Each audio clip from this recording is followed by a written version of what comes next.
Last Friday, Fox Business senior correspondent Charles Gasparino revealed that the Trump administration is giving Wall Street executives private tips about how tariff negotiations are progressing. Gasparino is insisting that those exclusive meetings do not amount to insider trading. But let's start with showing you exactly what Gasparino reported last week. Here is what he wrote on X. Scoop.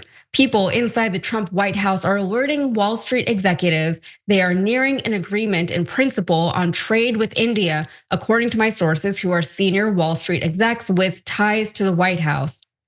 No details on timing, and recall that we have been here before with Japan, only to have the goalpost changed and terms renegotiated. But if this holds, the India deal being envisioned will include agreed upon goals and issues that have been addressed and resolved, as well as a deadline for the fully baked trade pact, my sources say. It could be used as a template for a deal with Japan, South Korea, and Australia.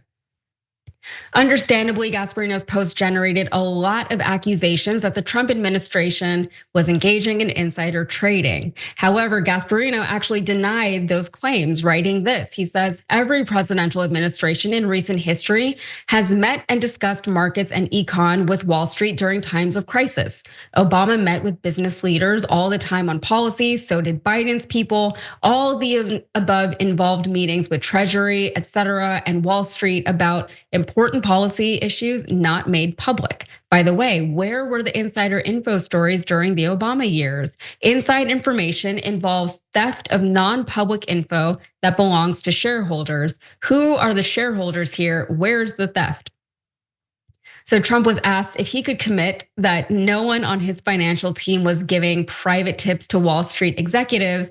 And here is what he replied to that. He said, I can commit to myself. That's all I can commit. I know, I have thousands of people that work for me, but I can't imagine anybody doing that. I have very honorable people, that I can say. So I can't even imagine it, but no, I haven't even heard that actually.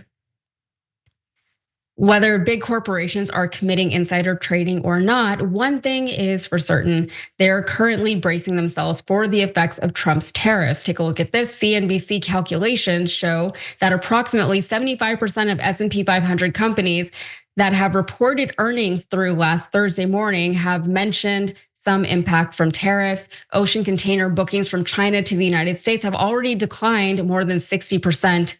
And this morning, or yesterday actually, Brian Kilmeade asked Treasury Secretary Scott Bessent if Americans could be seeing empty shelves in their stores as a result of the tariffs. So let's see his response to that. You worried about empty shelves because they say that a lot of these, the supply lines and the cargo ships are being held up. A lot of people are saying, turn it around with the tariffs this high. I don't want the product. Are you worried about empty shelves? Not at present. We have some great retailers.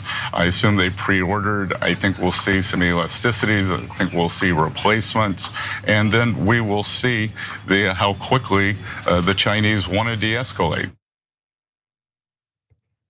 Well, speaking of the Chinese, Trump has stated that Xi Jinping has called him to start negotiations, and he expects a list of trade deals with other countries to be released within the next 3 to 4 weeks. So looking forward to those negotiations, but US ports, specifically ports along the West Coast, Port of Los Angeles, John, are already a lot less busy than they used to be, putting it mildly, right? The Port of Los Angeles is already showing that shipping vessels scheduled to arrive at the port is down by almost a third. So the effects of these tariffs are already here. If Americans haven't started to feel them yet in their own pocketbooks, it looks like they will soon. And when that happens, we can predict what it will mean for Trump's already declining approval numbers.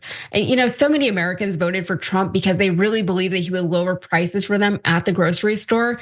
Now they're complaining about these tariffs and the tariff policy at Republican-run town hall events across the country. They're calling into right-wing talk shows complaining about the tariffs. And Trump voters are already feeling the negative impacts of his policies in the one place that they did not want to feel them, that is in their bank accounts and in their pocketbooks. But on top of that, there have been reports, more than reports really. We saw video footage of Trump in the Oval Office celebrating how much money his already rich friends had made off of the tariffs. It's just like putting salt in the wound, right? Not just that Trump and other billionaires are obviously enriching themselves off of the the suffering of others, but the fact that Trump is demonstrating that he doesn't care about the damage he's inflicting on the people who voted for him. But John, insider trading is what we're talking about today. And insider trading seems a little tricky to define, at least insofar as it's an offense that can be prosecuted. To Gasparino's point, if Trump has meetings with people and he talks about the things he knows are coming economically and politically, does it count as insider trading if the people in those meetings happen to act upon the information they're given by the president of the United States or other people in his cabinet? I think an easier argument can be made for market manipulation on Trump's part. But what do you think specifically about the insider trading allegations? I mean, I think first of all, I think everyone should remember that the law is set up by the sort of people in a position to do insider trading and make tons of money off of it. So of course it's going to be defined and organized in a way that's going to make it very hard to actually prove it. If Donald Trump knows that he can do a thing that will have a predictable effect on the market, and not just the market in some sort of abstract general sense, but specific companies, and that information is provided to anyone, whether they're part of that company or not, that obviously it should be insider trading. For instance, he lowered some of the auto tariffs. That's going to have an effect, obviously, on the stock of auto companies. So we're just supposed to assume that he didn't tell anyone that he didn't buy any stock, knowing that that will obviously lead to gains in those companies. He didn't tell them. He didn't tell anyone, family members. That's ridiculous. He says, I can't imagine anyone would. I have such honorable people. I want to do a hand gesture to what I think to that, but I would get in trouble, so I'm not going to. Obviously they are, but the thing, I also want everyone to remember that don't put too much of your spirit into hey, maybe we could get him on insider trading. Remember, the Supreme Court already said he's effectively immune to anything that could be tied to anything that's his job as president. And so they're making a general statement about, well, he's got to talk to people about the economy, which obviously presidents do. But Obama was never in a position where he had put disastrous tariffs in place that if he snaps his fingers and gets rid of them, obviously the market will recover to some extent. But it doesn't matter because Barack Obama also never had this increased shield against accountability that was provided to him last year by the Supreme Court. So in some sort of philosophical sense, does this matter? Should we look into this? Yes. And I suppose there could be other members of his administration that could be participating in insider trading. But insofar as it could have any effect on Donald Trump, not according to the Supreme Court.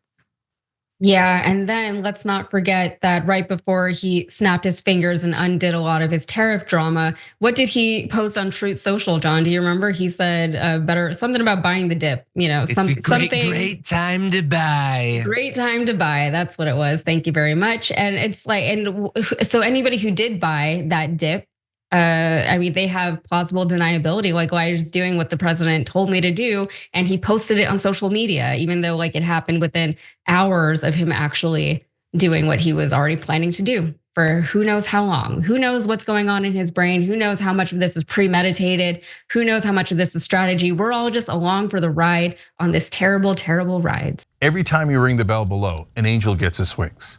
Totally not true, but it does keep you updated on our live shows.